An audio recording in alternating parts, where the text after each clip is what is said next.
msana. Thank you. Msana kade ngagcina msana Tani khona boy.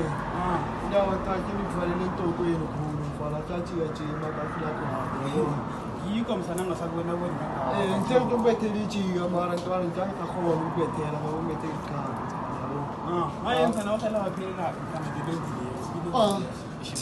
Ntwana kuphume jo. Ngentwana ngaphele lapho boy. Nto mina yangitshela amasimba amanye wena. Ngimtshela ukuthi hayi 4-4. Alalo munye mntana. Alo ntwana uphatha onke. Msana uyazi msana. Yazi msana intoko lezi msana ishifuna. Wena abantwana laba msana abahlala bafuna vele phela ubhethe. Ntwana. Nanganamali msana. Ngathi babona ukuthi aphathana nene. Mara ntwana.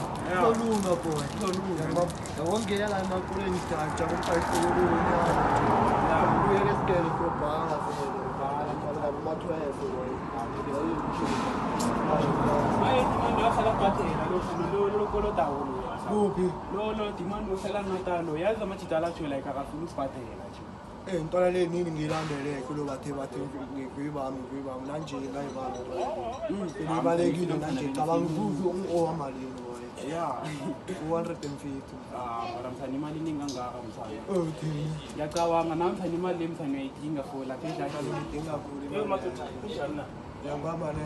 Manje ngiwangile ukuthi ntwana. Ngiyama majigami la wala ifayisi boy. Bathe konfidela phela bathe ukufika ngekhulu. Msana mele sende imali. Ni dipoile mna. Nami ngingabifonela nyama msana ne. Yaksinyana msana utete yena umthenga utete. Yenza njani imali iphethe nemanje. Bana ngekho imali nayo. Akala sibelika yestola check. Bana khona yaqala kuhlangana lapho boy. Yeah. Kuhlangana la emhlanga mfana. Msana. Ngathi zokhipha bana ngentoni nayo. Yeah. Jikela mfana. Jikela.